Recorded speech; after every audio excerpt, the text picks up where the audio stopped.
Jeudi 18 décembre, l'OPABA organisait une journée technique sur l'élevage de vaches allaitantes en agriculture biologique au sein de la ferme du Gutembourg à Aspac-le-Haut.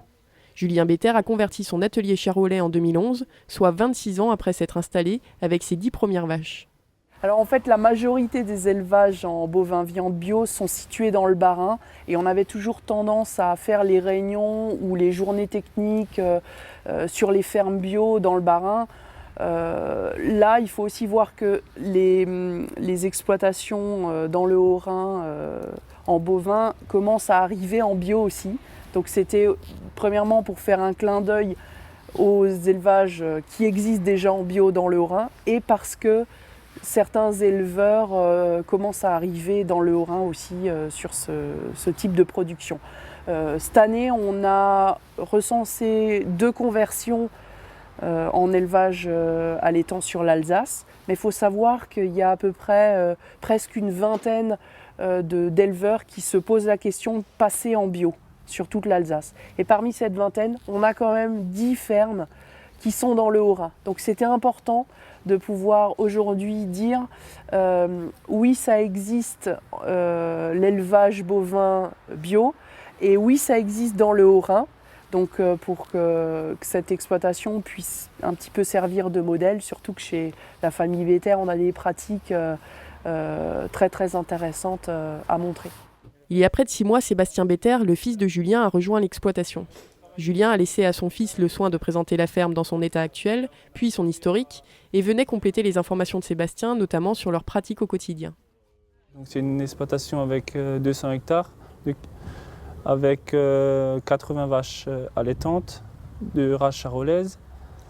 On a une partie qui est en bio et une partie qui n'est pas en bio. La partie pas en bio, on a 35 hectares de maïs et 10 hectares de blé en conventionnel. Et sur la partie bio, on a 150 hectares d'herbe, 9 hectares de maïs en silage et 10 hectares de luzerne.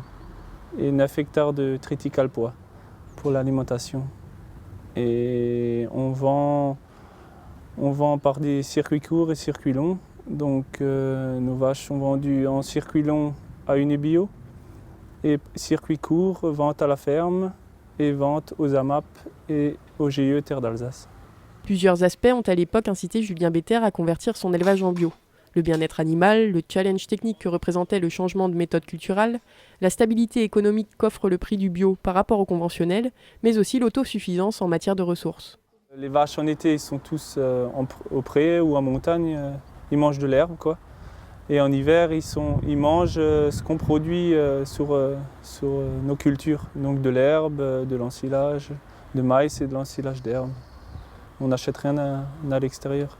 Parce que sinon, si on achète, ça coûte beaucoup de sous en bio, donc on ne peut pas se permettre d'acheter des produits en bio, sinon on se fait moins de marge après ou pas du tout de marge si on achète sur les produits bio. Le reste de leur culture menée en conventionnel bénéficie d'un système d'irrigation acheté il y a 10 ans. Ils attendront que ce matériel soit totalement amorti pour basculer l'exploitation complète en bio.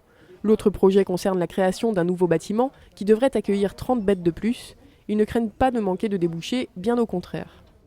Après, effectivement, en viande, on est au balbutiement, j'ai envie de dire, parce que les profils des consommateurs bio historiques sont des consommateurs qui ne mangeaient pas forcément beaucoup de viande. Donc là, on a encore vraiment beaucoup à faire. Et en termes de consommation de viande bio, on a vraiment aussi beaucoup de choses à faire. Donc ça ne va faire que croître, à mon sens, dans les années à venir. Surtout que les consommateurs recherchent de plus en plus de la qualité. Donc ils sont prêts à manger un peu moins de viande, mais à manger une meilleure viande. La France compte près de 2600 exploitations, elle vend près de 90 000 bovins en agriculture biologique. Les 3 régions les plus productives dans la filière sont le Midi-Pyrénées, l'Auvergne et les Pays de la Loire. Près de 50% de la viande bovine bio française s'écoule en grande surface, 20% en boucherie artisanale et les 30% restants concernent la vente directe, les magasins spécialisés et la restauration hors foyer. Des statistiques bien loin de la situation locale alsacienne.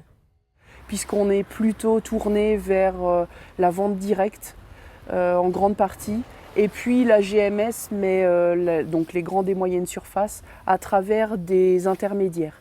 que sont les grossistes, c'est-à-dire les abattoirs, et principalement la Coppe-Viale en Alsace. Voilà.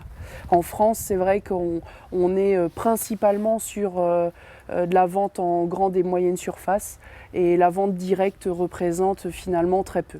Au jour d'aujourd'hui, la viande bovine bio alsacienne ne concerne qu'un peu plus de 8% du cheptel régional, soit une soixantaine de fermes engagées dans la démarche. En sachant qu'en France, le marché global des produits issus de l'agriculture biologique est passé d'1 milliard d'euros en 2001 à plus de 4,5 milliards d'euros en 2013 et que la croissance du secteur a augmenté de 9% entre 2013 et 2012, nul n'a besoin de préciser qu'il reste largement de la place pour de nouveaux éleveurs dans le secteur.